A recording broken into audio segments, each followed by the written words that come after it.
자, 우리 저번에 몇 번까지 했죠? 네, C번 발음에 유의하시고요. 네, C번 할 차례입니다. 그 위에 잠깐 보시면 성경 주석가 매튜 헨리라고 나오는데요. 이분은 굉장히 유명하신 분이고 공신력 있으신 분이세요. 그래서 혹시 주석 성경 여러분이 뭐 다 그것을 사실 필요도 없고 사실 일도 없으시겠지만 혹시 이렇게 여러분 참고하실 때는 주석 성경을 참고하고 싶다 그러면 매튜 헨리 같은 분들이 쓰신 그런 것들을 참고하시면 그건 뭐 전 세계적으로 공신력이 있기 때문에 도움이 되실 겁니다. 자, 사도들은 교인들이 선택한 7 집사의 자격을 말했습니다.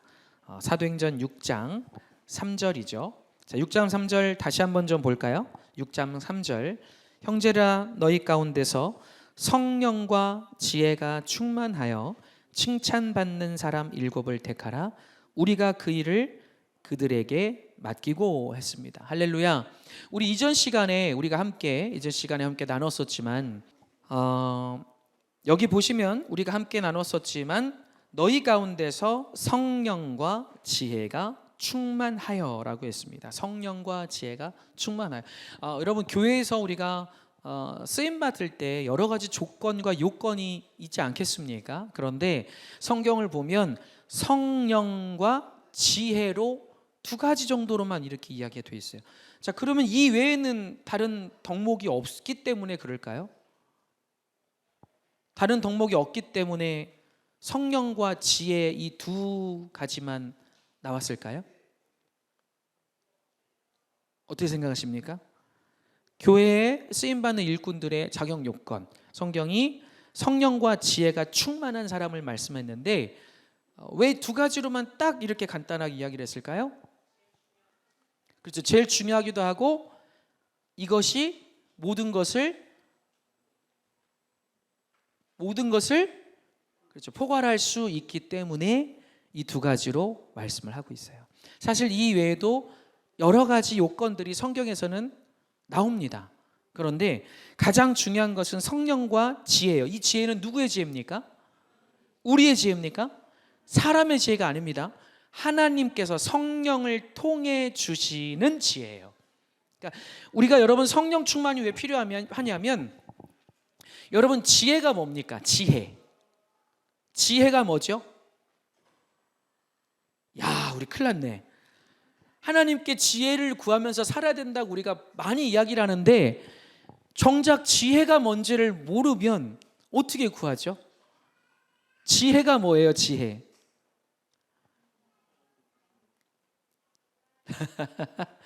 여러분 지혜라는 것은요, 우리가 인생을 살아가고 삶을 살아갈 때 무엇인가를 판단하는 것, 무엇인가를 구분하는 것, 구별하는 것, 분별하는 것, 무엇인가를 판단하고 분별하는 것, 무엇을 결정하고 무엇을 생각하고 하는 그 모든 것을 지혜를 통해서 하게 되는 거예요. 이해되십니까? 근데 사람의 지혜는 어때요? 한계가 있어요. 불완전합니다. 그래서 성령께서 주시는 하나님의 지혜를 받을 때 우린 인생을 살아갈 때 자, 이때는 내가 어떻게 결정해야 되고 이때는 어느 길로 가야 되고 이때는 어떻게 행동해야 하는가를 성령께서 우리에게 지혜를 주셔서 그것을 알 수 있게 된다는 거예요.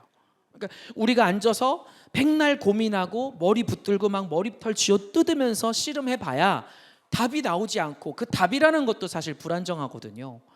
그래서 기도자들이 기도하는 거예요. 주님, 나를 주관해 주십시오. 성령님, 나를 주관해 주십시오. 그 안에는 성령께서 주시는 지혜를 구하는 그 내용이 포함되는 거예요. 성령께서 우리에게 지혜를 주실 때 우리는 세상을 살아가는 그 모든 것들이 하나님의 기쁨 될 수 있게 된다는 것이죠. 할렐루야.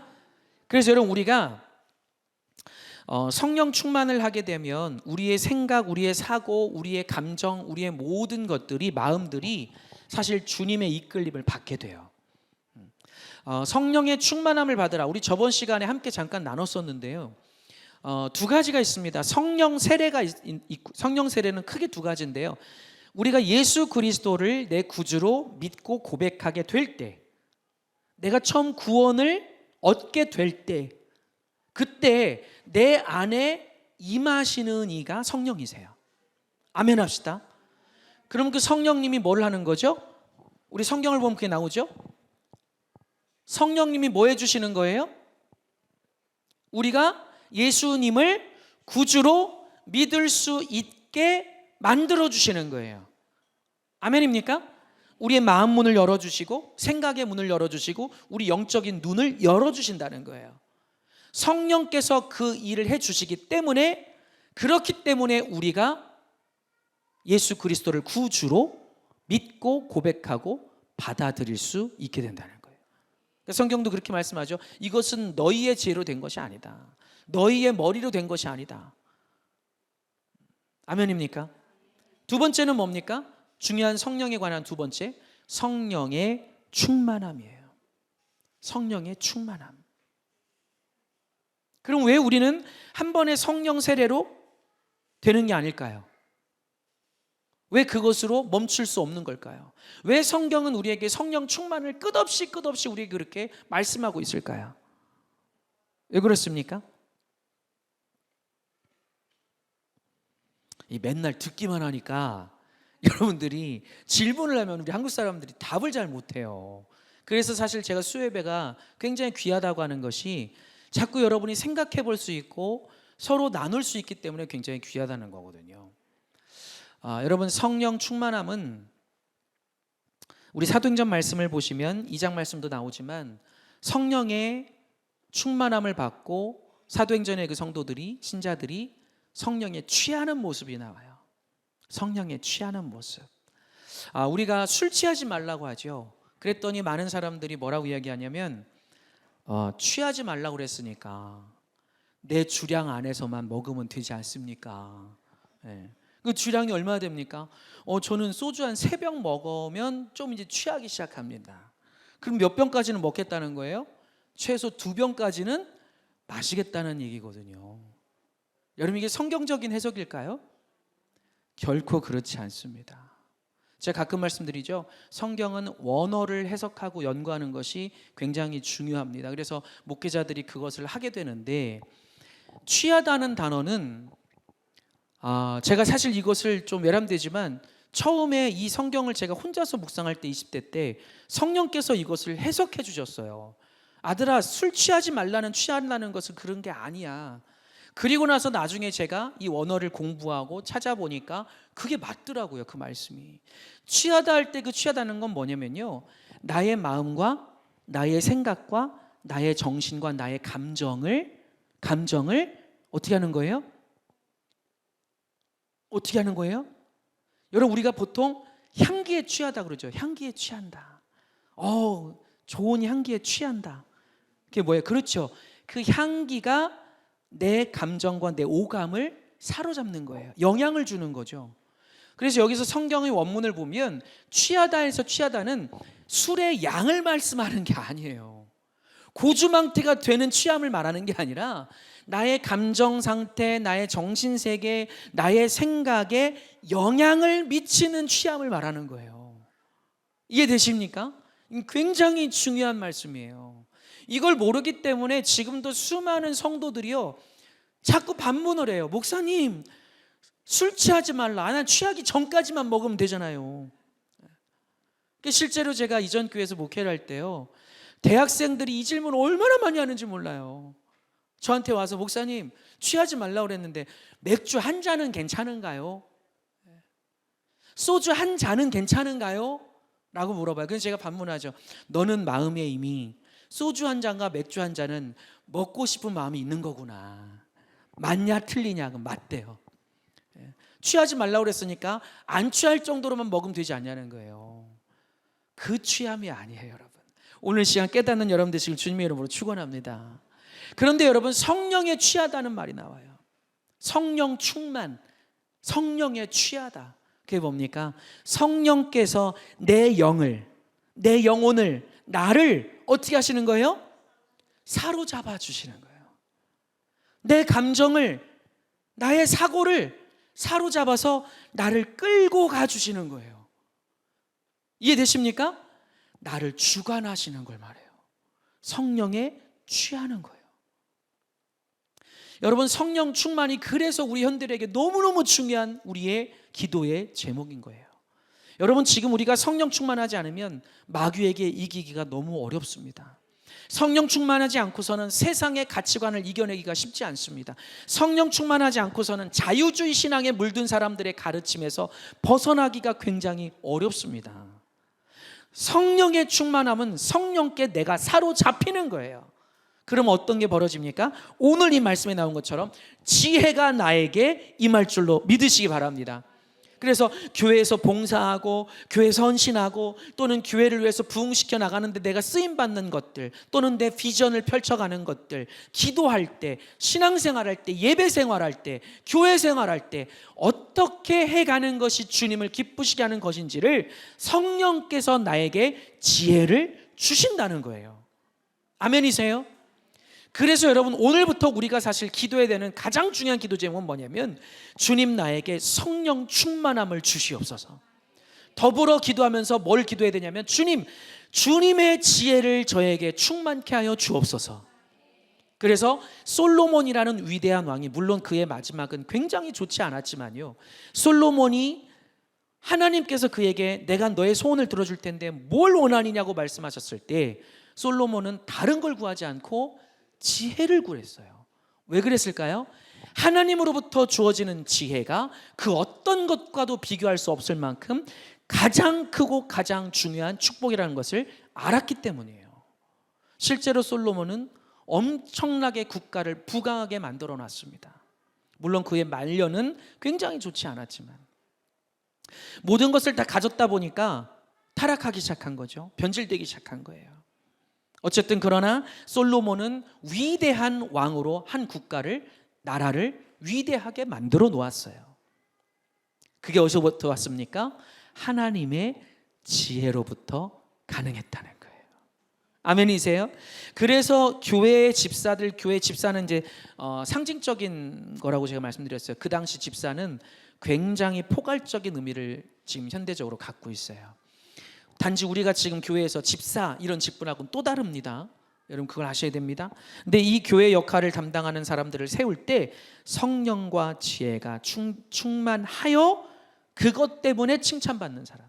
그러니까 이 사람이 좀 착해, 이 사람이 나한테 잘해, 그래서 칭찬받는 게 아니고 성령과 지혜로 충만하기 때문에 칭찬받는 사람인 거예요. 할렐루야. 그럼 여기서 우리가 의문점이 생기죠. 목사님, 저는 아직 이런 상태가 안 되기 때문에 교회를 할 자격이 없습니다. 사표를 내겠습니다. 받아주세요. 자, 이게 맞습니까? 아니죠. 자, 우리가 해야 되는 건 뭡니까? 그렇게 따라합시다. 그렇기 때문에 주님, 제가 성령 충만 하고 싶습니다. 아멘입니까? 여러분, 항상 선택은 우리가 하는 건데요, 어떤 사람은 거기서 부정적으로 나는 이런 상태가 아니기 때문에 이 일을 감당하면 안 되겠구나, 자격이 없겠구나, 난 하면 안 되는 사람이구나 손을 떼버린 사람들도 있지만, 반면에 어떤 사람은 긍정적인 신앙을 갖고 있어요. 그 사람들은 어떻게 합니까? 그렇다면 내가 이렇게 돼야지, 기도해야지, 하나님 나에게 성령 충만을 주세요. 할렐루야, 할렐루야. 우리가 그런 쓰임받는, 칭찬받는 주님의 일꾼, 교회 일꾼 되기를 주님의 이름으로 다시 한번 축원합니다. 혹시 에어컨 추우세요? 안 추우세요? 네. 너희 가운데서 7을 택하라. 교인들은 7명을 추천해야만 했습니다. 7사람은 3가지 자격을 구해야 했습니다. 우리 저번 시간에 나눴죠? 칭찬받는 삶, 성령 충만, 지혜 충만. 사도들은 선택받은 7인을 임명하고 교회 문제들을 돌봐야 했습니다. 자, 여기 보세요. 사도들은 선택받은 7인을 임명하고 교회 문제들을 돌봐야 했습니다. 그들은 그 후 사도로서 하나님이 그들을 부르신 바에 따라 자신들을 온전히 드릴 수 있었습니다. 자, 여기 사도행전 교회, 초대교회, 제가 저번 시간에 그렇게 나눴지만 지금 이 시대에만 교회들이 문제가 있는 게 아니라고 말씀드렸습니다. 이때는 성령 충만 충만함이 임했던, 어마어마하게 강력한 성령의 임재가 있었던 그런 초대교회였었어요. 물론 환경과 여건은 최악이었지만 너무너무 안 좋았어요. 우리처럼 이런 건물이 있는 것도 아니고 뭐 자유롭게 찬양할 수 있는 상황도 아니고, 그런데도 성령 충만이 강력하게 임했어요. 그런데 이미 그때 교회에 문제가 있었다는 거예요. 언제 문제가 첫 번째 나타났다고 그랬죠? 헬라파 유대인과 히브리파 유대인들로 나뉘어 있었는데, 헬라파 유대인들의 아내들이 뭐에서 탈락된 거예요? 구제가 뭡니까? 교회가 이때는 어떻게 했죠? 서로 가진 소유를 팔아서, 아낌없이 팔아서 서로 나눠 가졌어요. 그래서 부족한 이가 없다고 성경은 말씀하고 있었죠. 아멘입니까? 누구 한 사람만 잘 되고 부를 가진 게 아니라 다 그것을 아낌없이 서로에게 나누어 주고 베푸는 그런 교회였었어요. 그런데 그래서 그때 구제 활동이 아주 활발했다는 거예요. 돕는 거죠. 돈으로 또 물질로 도와주고 먹을 걸로 도와주고, 그런 구제 활동이 굉장히 활발했는데 헬라파 유대인들의 아내들이 구제받는 그 대상에서 탈락하고 마른 거예요. 그러니까 대번에 뭐가 나왔다고요? 불평불만이 나와요. 왜 우리는 구제를 해주지 않느냐.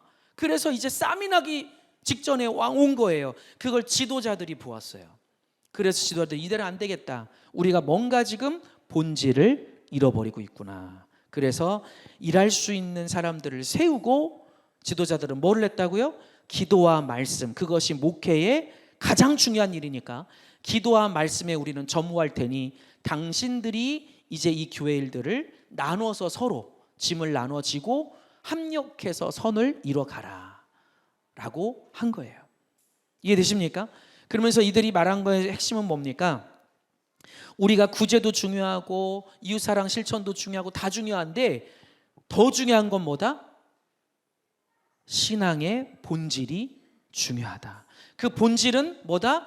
기도하는 것과 하나님의 말씀을 가까이 하는 것과 하나님을 가까이 하는 것이다. 아멘 합시다. 우리 좀 아멘이 많았으면 좋겠어요. 아멘. 할렐루야. 구제도 중요하지만 그것이 우선순위가 되지 않으면 안 된다는 거예요.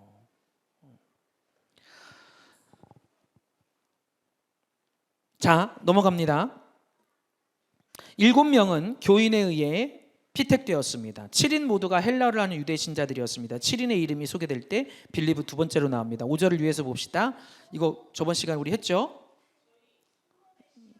네, 괜찮아요. 우리 지금 뭐 다시 물어봐도 여러분들 지금 기억을 못 하고 계세요. 괜찮습니다.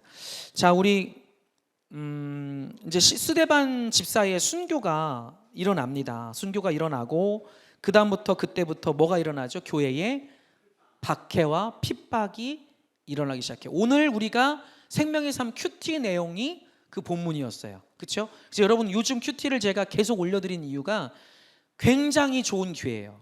사도행전 말씀은 우리가 추구해야 될 목표이기 때문에 이때 생명의 삶 큐티를 하시면서 사도행전 말씀을 묵상해 보세요.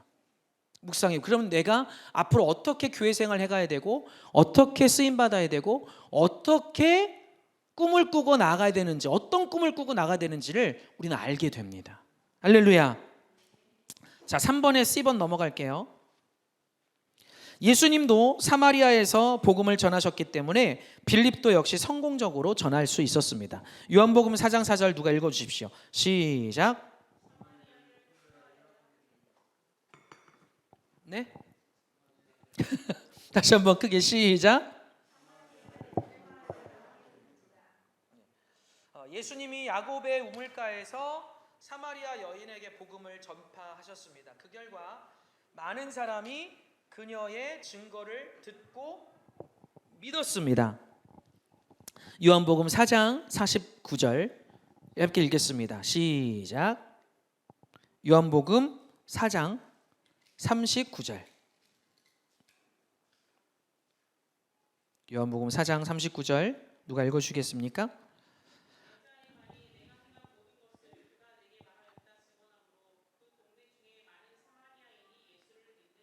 아멘. 자, 보세요. 우리가 이런 삶을 살아야 돼요. 야, 이게 아멘이 오늘 왜 이렇게 안 나와? 날이 더워서 그런가? 할렐루야. 우리가 이렇게 살기를 주님은 바라시는 거예요. 자, 그러면 질문 드립니다. 저를 보세요. 사마리아 여인은 이 당시에 어떤 대상이었다고 그랬죠? 유대인들이 볼 때 기피의 대상, 아주 멸시하고 멀리하는 그런 대상이었어요. 사마리아 사람들. 그런데 보세요. 복음을 들었어요. 한 여인이 예수를 믿게 됐어요. 자, 그 여인이 예수를 믿게 되고 무엇을 합니까? 무엇을 했습니까? 예수를 증거한 거예요. 예수를 전파한 거예요. 할렐루야. 자, 질문 드립니다. 이 사마리아 여인이 들은 복음, 또 이 사마리아 여인이 만난 예수, 우리가 듣고 우리가 만난 것과 다릅니까? 똑같습니다. 똑같습니다. 그러면 차이가 어디서 지금 있어요? 우리와 이 사마리아 여인이 어디서 차이가 나요? 사마리아 여인은 듣자마자 예수를 믿기 시작하면서부터 바로 예수를 증거하는 삶을 살기 시작해요. 그래서 이 여인으로 인해서 실제로 사마리아에 복음이 막 전파되기 시작하는 거예요. 자, 근데 우리는 이걸 해요, 안 해요? 이걸 잘 안 해요. 여러분 기억하십시오. 성경 말씀을 보면 예수 그리스도의 가르침과 뜻은 분명합니다. 내가 너희를 구원하는 목적과 이유에 대해서 분명하게 말씀해 주고 있어요. 땅끝까지 가서 이 복음을 전파하라는 거예요. 너희는 나의 증인이 돼야 된다는 거예요. 아멘입니까? 이것 때문에 예수님께서 십자가에 달려 죽어주셨다는 거예요. 이것 때문에 우리가 구원받게 된 거예요. 그런데 우리 현대인들은 이거를 이론적으로는 머리로 알면서도 증거하는 일을 하지 않으려고 그래요. 여러분 전도가 뭡니까? 복음을 전하는 거예요. 전도가 뭡니까? 예수를 증거하는 거예요. 할렐루야. 여러분 우리 이거 해야 된다니까요. 그래서 제가 우리 교회 개척하면서부터 자주 말씀드리지만 오늘 우리 청년부에서도 카톡에 이렇게 한 분이 이렇게 짧은 은혜를 딱 올려줬는데 제가 아까 막 정신없고 일하고 정신없는데도 늦게 봤지만 너무 좋더라고요. 그 은혜 나눔이 이렇게 딱 올라오니까 너무 좋은 거예요. 여러분 우리가 교회에서 다른 얘기할 필요 없습니다. 교회에서 다른 거 할 필요 없어요. 내가 사랑하는 예수 얘기하면 돼요. 내가 받은 은혜들 얘기하면 돼요. 주님의 말씀을 통해, 큐티를 통해, 기도를 통해, 예배를 통해, 나의 삶을 통해 내가 깨닫게 된 은혜들, 나에게 주신 소소한 은혜들, 그 은혜들 함께 나누고 함께 전하고 그러면서 서로가 도전받고, 여러분 이것이 우리 교회 공동체에서 구성원들이 해야 될 중요한 공동체의 삶이에요. 여러분 이것이 우리 안에서 되기 시작해야, 그래야 나가서 이 일을 할 수 있습니다.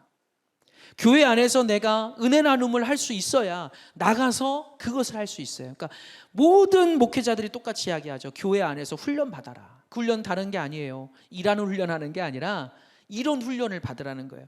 예수님 증거하고 은혜를 자꾸 표현하고 은혜를 나눠주고 흘려보내고. 할렐루야. 그래서 이 사마리아 여인은 그런 삶을 살았어요. 저와 여러분이 이 사마리아 여인보다 더 칭찬받는 하나님의 자녀들 되기를 주님의 이름으로 축원합니다. 따르는 표적과 이적으로 하나님의 말씀이 더 전파됩니다. 거기에는 빌립이 전파하는 진리를 확증해주는 하나님의 표적들이 있었습니다. 빌립은 사탄의 능력을 깨뜨려 버렸습니다. 자, 사도행전 8장 6절에서 7절입니다. 사도행전 8장 6절에서 7절. 이게 수요예배가 굉장히 참 감사한 게 성경을 계속 이렇게 찾아볼 수 있게 되기 때문에 이게 너무 귀한 거예요. 자, 무리가 빌립의 말도 듣고 행하는 표적도 보고 한 마음으로 그가 하는 말을 따르더라. 많은 사람에게 붙었던 더러운 귀신들이 크게 소리를 지르며 나가고 또 많은 중풍병자와 못 걷는 사람이 나으니라. 할렐루야. 자, 이 말씀을 우리가 읽었는데 제가 질문 드립니다. 여러분이 사도행전에 나온 바로 이 기적과 이적의 이 상황들이, 사건들이 지금 우리의 삶에도 나타날 수 있음을 믿으십니까? 정말로 믿으십니까? 여러분 믿으셔야 돼요. 할렐루야. 제가 저번 시간에 잠깐 말씀드린 것 같긴 한데 주일날이었나요? 우리 성도님들이 이 얘기를 들으시면 어떤 분들은 조금 이렇게 겁내하는 분들이 계셔서 사실은 제가 일반적으로 얘기는 하진 않아요. 조심스러워서. 그런데 여러분 기도를 깊이 하다 보면 귀신들이 느껴질 때가 있어요. 우린 귀신이라고 표현하죠. 성경도 그렇게 표현하지만 좀 달리 말하면 악한 영들이에요. 악한 영들이 느껴질 때가 있어요. 특히 이제 성전에서나 교회에서 예배당에서나 혼자 이렇게 깊이 들어가서 기도를 하다 보면요, 귀신들이 느껴집니다. 저 이곳에서 혼자 저녁 때든 이럴 때 혼자 기도하면 느껴져요. 최근에도 제가 그 싸움이 계속 자주 일어나서 저는 감사해요. 그 싸움을 할 수 있다는 것이 감사해요. 근데 이렇게 눈을 감고 기도하다 보면 정말 이렇게 사람 얼굴이 양쪽에서 이렇게 대고 나를 쳐다보고 있는 이게 딱 느껴져요. 어깨를 이렇게 붙들고 있는 게 느껴지고 제 등 뒤에서 이렇게 하고 있는 게 느껴져요. 진짜 2-3시간 기도를 하는데요, 소름이 정말 떠나지 않을 정도로 계속 2-3시간 내내 소름이 돋아 있어요. 진짜로 소름이 떠나지 않을 정도로. 여러분 귀신은 있어요. 있다니까요. 여러분 귀신이 교회 안에 들어올 수 있을까 없을까요? 들어옵니다. 예배 중에 귀신이 있을 수 있을까요 없을까요? 있을 수 있습니다. 그래서 우리는 보지 못하지만 사실 지금 이 순간에도 예배하는 이 가운데 하나님이 천사들을 보내셔서 악한 영들과 계속 싸움을 하고 있는 거예요. 그래서 우리가 예배 때 하나님께 집중해라라고 하는 이야기가 그래서 그래요. 우리가 다른 생각에 빠져 있고 부정적인 생각에 빠진 그 모든 것이 악한 영들이 나를 끌고 가는 거란 말이에요. 여러분 그래서 우리가 예배를 영적 싸움이라고 하잖아요. 영적 싸움. 기도를 영적 싸움이라고 그래요. 절대로 기도 쉬운 거 아닙니다. 그걸 뚫고 나가야 주님의 뜻이 보여요. 여러분 생각해 보세요. 마귀가 귀신이 내 주위에 막 날아다니는데 널려 있는데 얘네들이 악한 마귀 사단이 내가 주님을 가까이 가려고 붙들고 막 주님의 말씀을 들으려고 막 기도하고 있으면 이 악한 영이 마귀가 가만히 있습니까? 어떻게 해서든지 나의 생각과 나의 감정을 흔들어 놓으려고 부단히 애를 쓰겠죠. 여러 가지로 공격을 해요. 그래서 우리가 예배 가운데 나갈 때는요 반드시 여러분 준비하고 나오실 필요가 있어요. 할렐루야. 준비하고 나오는 것과 그냥 나오는 건 달라요. 여기 딱 오시면 기도하면서 주님을 붙드셔야 돼요. 주님 오늘 이 시간 내 예배가 성공할 수 있게 해달라고. 그렇지 못하면 순식간에 나의 감정과 생각은 딴 데가 있다니까요. 왜요? 그렇게 공격을 하는 거예요. 여러분 악한 영은 있습니다. 귀신이 있습니다. 우리가 그리고 병든 몸이 있을 때 병이 들어올 때가 있죠. 근데 물론 이 병 고침 은사가 특별하신 분들이 굉장히 있는데 여러분 잘 들으셔야 되는 게 구분하셔야 되는 게 모든 병이 귀신의 역사는 아니에요. 이해되십니까? 성경을 보면 어떤 병에 있는 사람이 있을 때 제자들이 그들을 보고 안타까워서 말을 할 때 주님 뭐라고 말씀하시죠? 뜻이 있어서 하나님의 영광을 위한 뜻이 있어서 저들이 저런 상황에 저런 상태에 있는 것이다 라고 이야기를 해주세요. 말씀을 해주세요. 그러니까 우리가 몸이 아플 때 병이 심하게 들어올 때 물론 귀신의 역사인 경우도 있지만 그렇지 않을 때도 있다. 그러니까 여러분 모든 것을 그래서 실제로 어떤 교회들이 병만 걸리면 막 앞에 나오라고 그래요. 목회자가. 예. 그래서 막 안찰한다고 막 안찰 기도를 하고 뭐 축사한다고 막 축사 기도를 하고 막 무조건 이런 분들이 있는데 이건 잘못된 거예요. 모든 것이 귀신 역사로 보는 것은 굉장히 위험합니다. 굉장히 위험합니다. 실제로 저쪽 어디 가면 아주 부흥된 교회인데 거기가 그 귀신 사역으로 부흥된 교회가 있어요. 여러분 뭐 이름만 되면 좀 신앙생활 오래 하신 분 잘 아시겠지만 굉장히 부흥된 교회예요. 근데 그 교회가 바로 그런 교회예요. 귀신 쫓아내고 병 고침으로 이렇게 부흥이 돼서 갔는데 너무 극단적으로 모든 것을 그쪽으로 바라보니까 비성경적으로 빠져버린 거예요.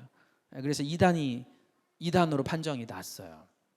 그러니까 여러분들이 이런 것들을 분별하실 때 절대 우리 성도님들이 혼자서 분별한다는 것은 쉽지 않습니다. 그래서 항상 교회와 지도자들의 도움을 받으실 필요가 있다는 거예요. 아멘입니까? 제가 예전에 말씀드렸지만 제가 아직 성경의 말씀을 깊이 있게 알지 못할 때 성도님들이 제가 이제 혼자서 철야를 하고 있으면 와서 기도해달라는 분들이 굉장히 많이 있었어요.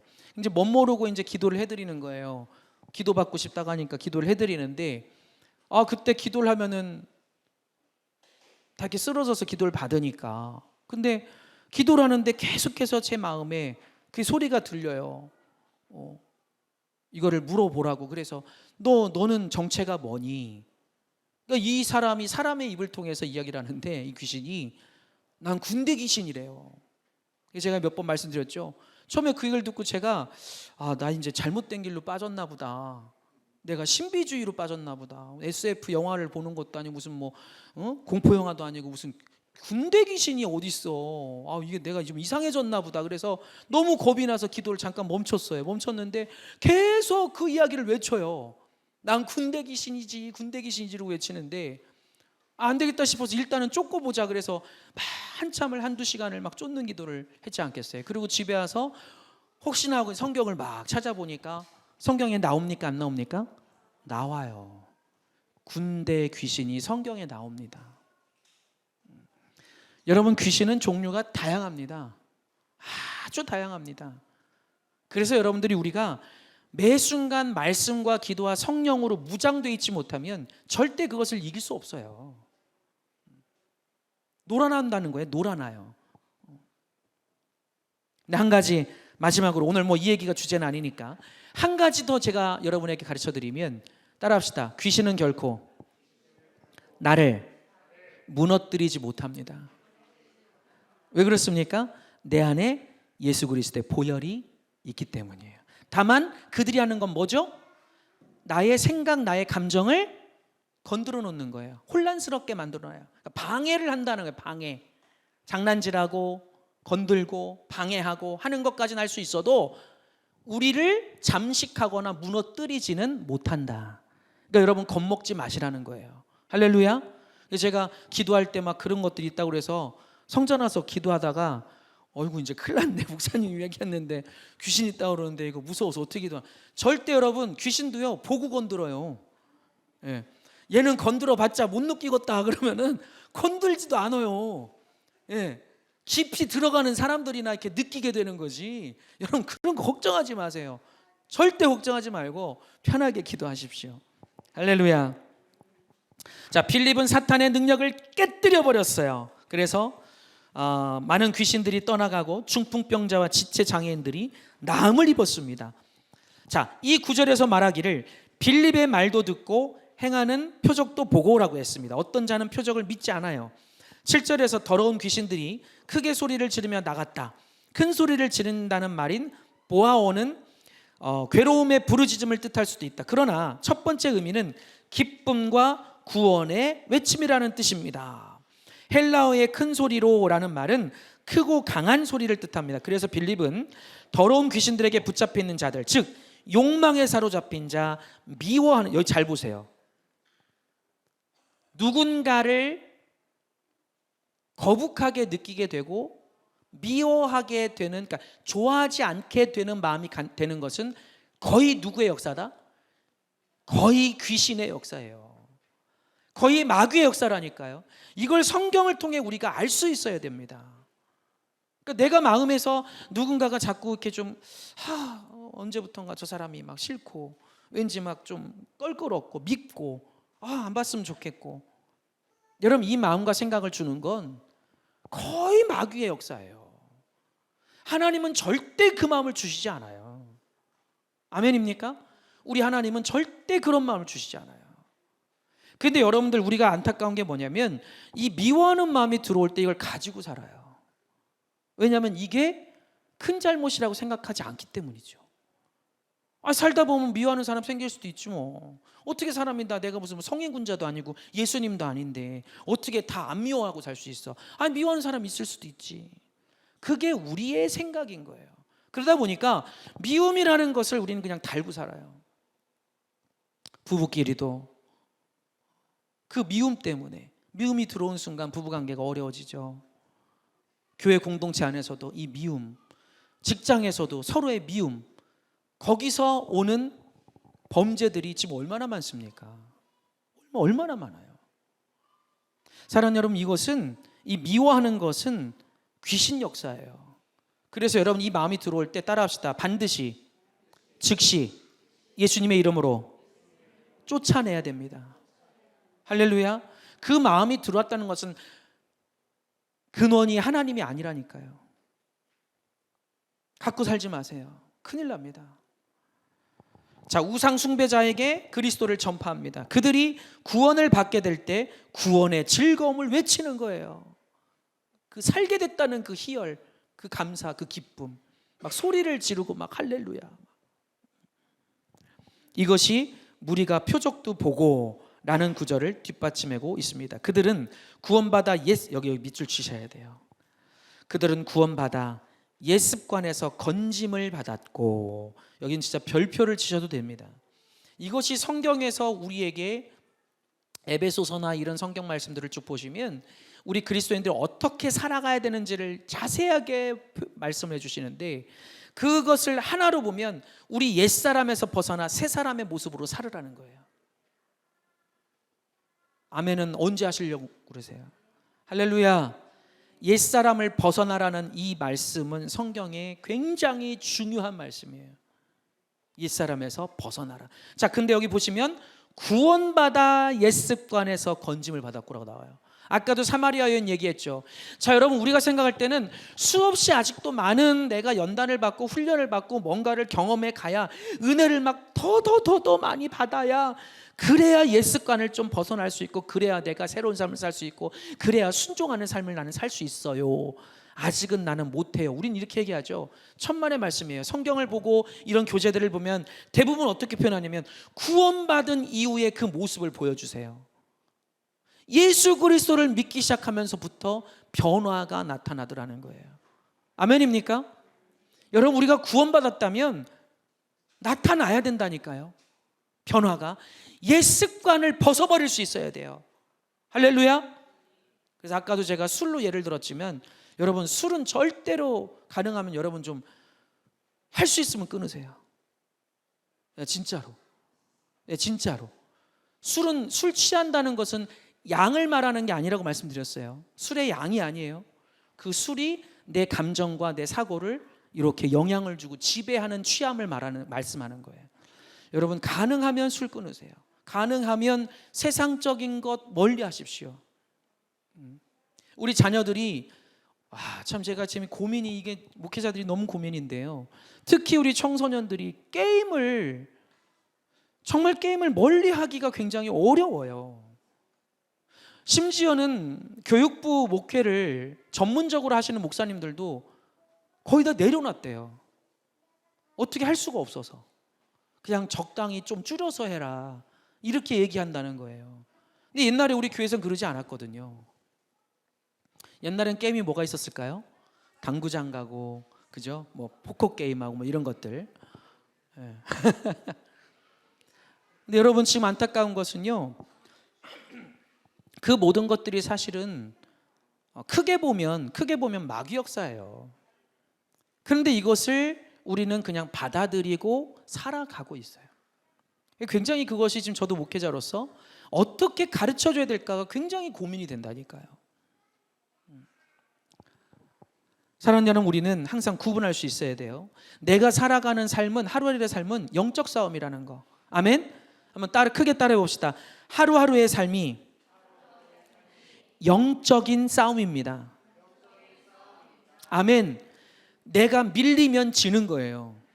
내가 깨어있지 못하면 지는 거예요. 잠식당하는 거예요. 여러분, 절대 이것을 잊으시면 안 돼요. 구원받아 옛습관에서 건짐을 받았고 옛습관에서 벗어났다는 겁니다. 사탄의 올무에서 벗어났다. 여러분, 우리가 믿는 예수, 이 당시 이들이 믿는 예수와 동일하다니까요. 우리도 이렇게 돼야 될 줄로 믿으시기 바랍니다. 아멘. 육신의 병 고침은 빌립의 복음 전파에 도움을 주었습니다. 아마도 죄로 병든 많은 심령을 고치는 것보다 절름발이 중풍병자들을 고치는 것이 더 인기가 있었을 것입니다. 이게 지금 빨리 해서 끝났으면 좋겠는데요. 이걸 좀 얘기를 안 할 수가 없어요. 이런 부분들을 제가 지금 이 교재를 좀 보고 오다 보니까 이 부분을 꼭 나누고 싶었는데, 여러분, 이단 사이비가, 잘 들으세요. 이단 사이비가 병 고칠 수 있을까요? 없을까요? 있어요? 있습니까? 믿음이 너무 강하신데? 믿음이 너무 좋으신데요? 확실합니까? 확실합니까? 이단 사이비가 병 고치는 이적을, 표적을 행할 수 있을까요? 있어요. 있습니다. 그래서 옛날 이 예수님 시절에 그 다른 문헌들 기록들을 보면요, 역사 기록들을 보면 무리를 걸었다는 기록도 나온대요. 예수님 말고.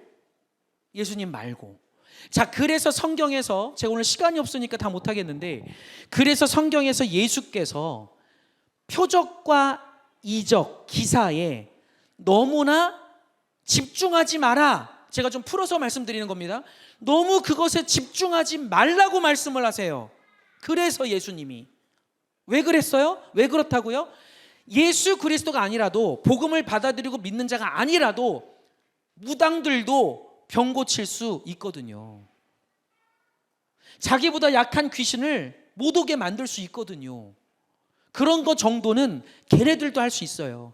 그렇기 때문에 예수님이 말씀하시는 것은 너희가 내가 행하는 병 고침과 귀신 쫓음에 집중할 게 아니라 내가 전하는 말씀, 하나님의 뜻이 무엇인지, 복음, 할렐루야, 그것에 너희는 초점을 두라는 거예요.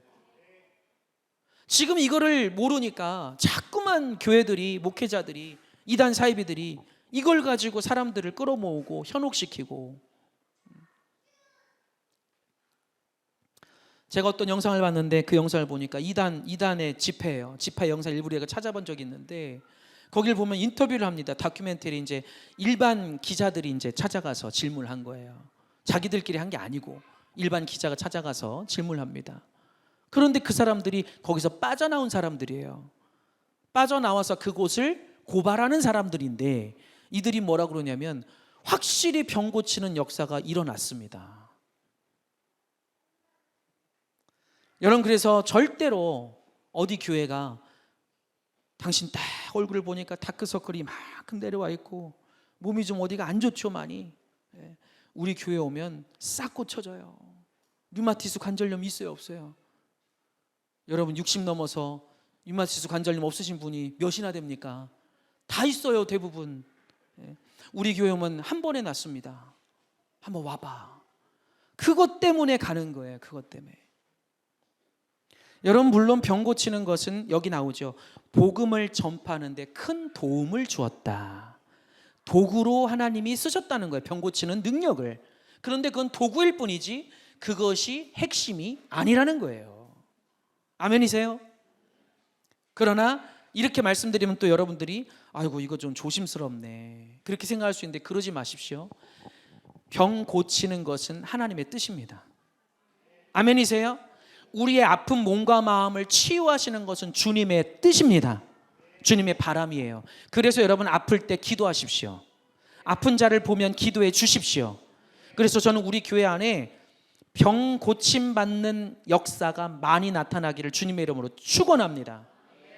그것을 통해서 복음이 증거될 수 있다면 이것은 얼마든지 우리에게 필요한 거예요. 할렐루야. 자, 조금만 더 하고 기도할게요. 자, 하나님은 사도 시대에 하나님의 사역을 항상 확증시키셨습니다. 굉장히 중요한 거죠. 하나님의 사역을 항상 확증시키셨어요. 모든 병 고침은 전에도 있었고 지금도 있습니다. 나오잖아요. 지금도 있습니다. 병 나음이 기도나 의약품, 적당한 간호나 의사 혹은 여러 가지 다른 방법을 통해서 이루어지고 있으나 그것은 오직 하나님의 치유하심으로 되는 것입니다. 이 모든 방법은 단지 육체를 도와주는 것뿐입니다. 궁극적으로 하나님이 고치시는 것입니다. 할렐루야. 그 성에 큰 기쁨이 있더라. 크리스웰 박사는 그의 저서에서 이렇게 말했습니다. 헬라어 신약 성경 안에 명사, 어미, 변화로 파생되는 단어들이 있습니다. 예를 들면 카라, 굉장히 이제 여러분 이 정도는 아셔야 되는데, 카라 이것은 헬라어예요. 기쁨이란 뜻이고요. 카리스라는 것이 은혜를 뜻합니다. 그래서 거기서 파생된 게 카리스마. 우리 보통 영어도 카리스마 이렇게 단어가 있잖아요. 카리스라는 것은 은혜입니다. 카리스마는 은사라는 의미를 가집니다. 카리스마타는 복수형입니다. 카라에 대한 의미들 중 하나는 주 안에서 승화된 기쁨이라는 의미가 있어요. 은혜, 카리스의 의미들 중 하나는 아름다운 정신과 태 혹은 놀랍도록 흘러넘치는 애정이라는 의미가 있습니다.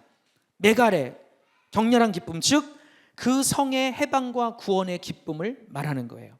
여기서 말씀하는 것은 굉장히 지금 우리가 복잡하게 단어를 풀어서 막 이렇게 해주셨는데, 이것은 가장 놀라운 넘쳐나는 큰 은혜라는 거죠. 은혜가 그 성에 넘쳐났다는 거예요. 아멘. 빌립은 사도들의 복음 사역의 길을 예비해 놓았습니다. 만일 당신이 시몬 베드로에 관한 연구를 회상해 보면 빌립의 사역은 천국 열쇠 사용에 대한 가르침을 다시 확인해 주는 것이 됩니다. 하나님은 항상 당신의 일을 목적과 계획에 따라, 거기도 밑줄 쳐보세요. 하나님은 항상 당신의 일을 목적과 계획에 따라 행하신다. 목적과 계획에 따라 행하신다. 사도행전은 새 시대를 여는 입문서이다. 그래서 제가 우리 주일날 함께 설교 말씀을 통해서도 나눴지만 목적과 계획을 따라 행하신다는 것. 여러분, 하나님이 우리를 낮추시고 힘드시게 시험하시는 이유가 뭐다 그랬죠? 오늘 이 교재로 비춰서 본다면 목적과 계획이 있으시기 때문이라는 거예요. 할렐루야. 우리를 그냥 낮추시고, 거기서 제가 저번 주일날 말씀드렸죠? 우리를 낮추시고 라는 것은 나에게 굴욕적인 상황을 겪게 하신다는 의미거든요. 원문을 보면, 성경 원문에 보면 굴욕을 겪게 하신다는 거예요. 여러분, 사랑하는 하나님이, 죽기까지 사랑하시는 하나님이 왜 자녀에게 굴욕적인 상황을 겪게 하실까? 가장 큰 이유가 뭐다? 나를 연단시키시고 깨닫게 하시고 연단시키시고 훈련시키셔서 주님께 쓰임받게 하시고 주님이 뜻하시고 계획하신 그 축복을, 언약을 받아 누리는 자가 되게 하시려고 우리를 낮추시고 어려운 상황을 겪어가게끔 만드시더라. 할렐루야. 이것이 성경에서 말씀하는 굉장히 중요한 메시지입니다. 대표적인 게 출애굽 이스라엘 백성들이죠. 그들을 통해 하나님은 이 메시지를 계속해서 우리에게 들려주고 계시는 거예요. 매일매일 만나를 부어주셨던 이유도 그거라고 제가 말씀드렸죠. 우리 예배 때 만나를 왜 매일매일 그날 먹을 것 그날 먹고 쌓아두지 못하게 하시는가? 다 이유가 있어요. 뜻이 있어요. 목적이 있어요. 하나님의 은혜가 하루도 없이는 살 수 없다는 것을 알게 하시려고 그날 만나를 먹게 하신 거예요. 미리 쌓아두지 못하게 하셨어요. 이해되십니까? 여러분, 우리 인생이 의미 없이 가는 것 같아도 절대 의미 없는 게 아니에요. 제가 사실 어저께 오늘 우리 성도들하고 잠깐 얘기 나누고 오늘도 공사를 하면서 기도를 하면서 일을 하는데 제가 그 얘기를 했어요. 하나님한테. 도대체 하나님, 아니 왜 그렇게 찔끔찔끔 한 단계 이렇게 풀어가십니까? 왜? 한 번에 좀 이제 이 정도면 쭉쭉쭉 열어가시면 얼마나 좋아요. 하나님, 우리 성도들도 막 기운나고 막 소망이 생기고 그럴 텐데, 지금 제가 이렇게 부드럽게 말씀드리지만 저는 하나님한테 막 외쳐요. 따지기도 하고. 도대체 하나님 왜요? 왜? 그런데 그 질문의 마지막에 항상 주님이 주시는 답은 동일해요. 항상 동일합니다. 따라합시다. 하나님의 목적과 뜻이 있습니다. 이것을 믿고 이것을 알기 때문에 우리는 주님의 그 뜻을 따라 순종해 가게 되는 거예요. 만약에 이것을 믿지 않으면 우리는 이 신앙의 길을 못 갑니다. 왜? 어렵거든요. 싫거든요. 저도 그래요. 목회자지만 할 수 있다면 피하고 싶고, 그러나 하나님의 뜻과 목적이 있다는 믿음이 있기 때문에 가게 되는 거예요. 할렐루야. 우리 하나만 더 하고 오늘 마칠까 합니다. 사도행전은 새 시대를 여는 입문서입니다. 사도행전은 유대인들에게서 이방인들에게, 유대 주위에서 기독교로, 유대 지역에서 땅끝까지 율법에서 은혜로 전환되는 것에 대한 이야기입니다. 아멘. 여기까지 오늘 할 텐데요. 자, 여러분, 사도행전 우리가 계속 지금 큐티 묵상을 해야 되기 때문에 한 가지만 짧게 말씀드리고 우리 기도하겠습니다. 여러분, 사도행전 말씀을 보면 많은 분들이 당황을 합니다. 그게 왜 그러냐면 1장부터 이어지는 6장, 7장 이렇게 넘어갈 때까지 보면요, 충만함이 나와요. 하나님이 막 부어주십니다. 그러니까 아까도 말씀드렸지만 굉장히 어려운 여건과 환경에 있어도, 그런데도 그들에게 충만한 은혜를 막 부어주세요. 엄청난 성령의 임재를 주시고 그 능력을 부어주신단 말이에요. 그런데 많은 이들이 사도행전 보다 보면 왜 당황을 하냐면, 오늘 교재도 나왔지만 스데반 집사님이 순교를 하는 그 기점으로 엄청난 핍박과 박해가 시작이 돼버립니다. 자, 그럼 우리가 생각할 때는요, 하나님이 우리에게 은혜를 주시고 막 기름 부어주시고 능력도 주시고 충만케 하시고 우리는 막 이걸 받으면 앞으로 내 인생이 좋은 일만 있겠구나, 내 앞으로 내 인생이 밝은 일들만 있겠구나 라고 우리는 생각하기 쉽겠죠. 그런데 여러분, 자 보세요. 잘 보셔야 됩니다. 자, 집회든 부흥 집회든 뭐든 가서 은혜를 충만하게 받았어요. 찬양 집회든 기도 집회든 가서 충만하게 은혜 받았어요. 도전 받았어요. 그리고 돌아왔는데 3일 만에 그것이 식어버립니다. 어떤 것 때문에 식죠? 내가 기대하지 않았던 상황들이 내 삶에 막 벌어져요. 가까운 사람들을 통해서, 뭐 이웃을 통해서, 가정에서, 직장에서, 교회에서. 그런 상황들을 겪어가면서 언제 내가 은혜 받았냐 식으로 다 날려버려요. 그러면 이제 우리 안에 뭐가 들어오죠? 화가 올라와요. 화가. 짜증이 올라온다고요. 아니, 내가 어떻게 해서 은혜 받았는데 왜 내가 여기서 은혜를 날려먹어야 되지? 왜 이제 저 사람들 때문에 내 은혜를 뺏겨야 되지?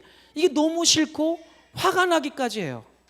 근데 여러분, 제가 오늘 말씀드릴게요. 결론적으로 절대 그러실 필요가 없어요. 당연한 겁니다. 첫 번째, 왜 당연하냐? 아까도 계속 말씀드렸지만 마귀 사단 귀신이 가만히 있습니까?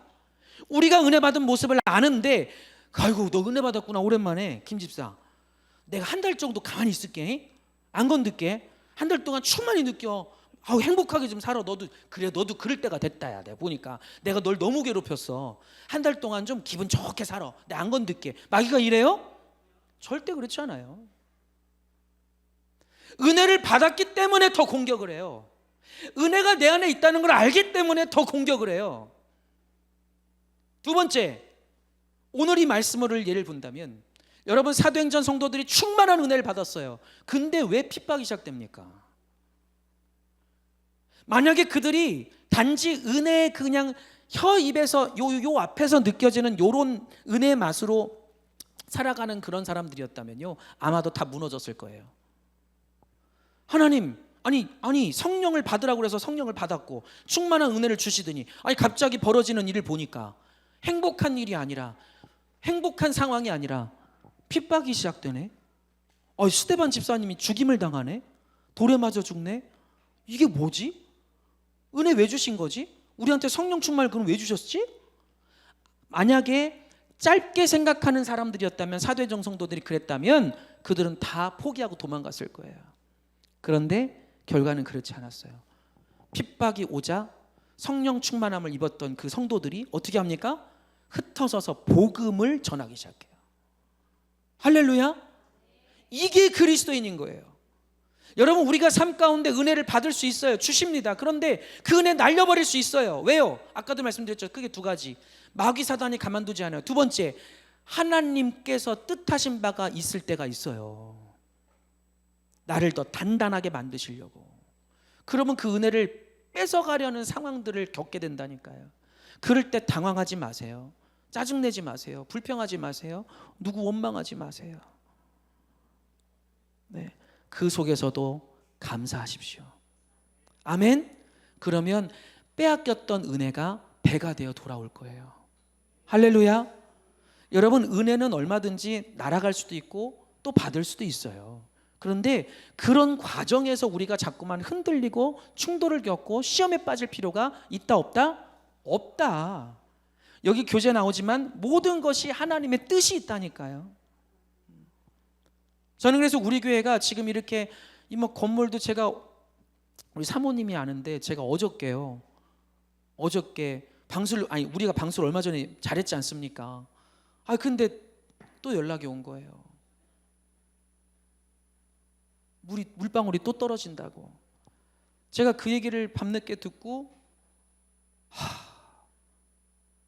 정말 혼자서 기도를 하는데 하나님한테 막 외쳤어요. 도대체 왜요, 하나님? 왜? 아니, 우리 성도님들 지금 기도하려고 힘쓰고 있고 열심히 기도하고 있고 저도 그러고 있고 도대체 왜요, 하나님? 아니, 당신의 건물이고 우리 것도 아니고 하나님이 말씀하셔서 순종해서 교회 건축을 했고. 그래서 제가 우리 사모가 들었어요, 제 얘기를. 저도 모르게 얘기했다니까요. 아니, 내가 교회 안 지어주면 목회 안 한다고 한 것도 아니고, 아니, 내가 하나님한테 교회 지어달라고 떼쓴 적도 없고 단 한 번도 살면서. 근데 도대체 왜 이 상황을 계속 겪게 되는 건가? 제가 이 얘기를 저도 모르게 하고 있더라니까요. 그 사모가 그걸 들었어요, 어제. 오죽 답답하면 저도 그랬겠어요. 하나님한테 외치는 거예요. 도대체 왜요, 하나님? 아니, 도대체 왜 이 상황을 계속 내가 겪어야 됩니까? 왜요? 뭘 그렇게 잘못하고 우리가 살길래? 근데 여러분, 아까도 말씀드렸어요. 저의 항상 마지막은, 기도의 마지막은 순종이에요. 믿음이에요. 할렐루야. 하나님의 뜻이 있음을 저는 믿습니다. 그리고요, 재밌는 사실은 이렇게 우리가 어려운 단계를 가는 것 같지만 이 속에 우리에게 주고 계신 은혜가 굉장히 많아요. 여러분, 그걸 찾으세요. 할렐루야. 그게 진짜 믿음이에요. 여러분, 개개인의, 여러분 잘 모르겠지만 제가 주의 종으로서 담임 목사로서 여러분 지금까지 이렇게 보면 요즘에 너무 좋아지고 있어요. 아멘 하신 분들은 배가 될 줄 믿습니다. 할렐루야. 아까도 말씀드렸잖아요. 다른 어떤 걸 둘째치고 여러분들 기도하려고 하는 모습이 막 이제 보여요. 기도로 살아야겠다는 그것이 깨달아짐이 보여요, 자꾸만. 그러니까 저는 그게 너무 감사한 거예요. 여러분, 우리 상황이 지지부진하고 굉장히 늦는 것 같아서 답답하지만 그러나 그 속에 하나님의 뜻을 이뤄가고 계십니다. 그래서 저는 제가 선포했잖아요, 주일날. 미완성돼도, 미완성으로 남아도 저는 우리 교회 비전대로 갈 거라고요. 하나님의 사역 확장해 가고 저는 그렇게 할 생각이에요. 할렐루야. 여러분, 우리 소망하고 꿈꾸고 기대하고 기도합시다.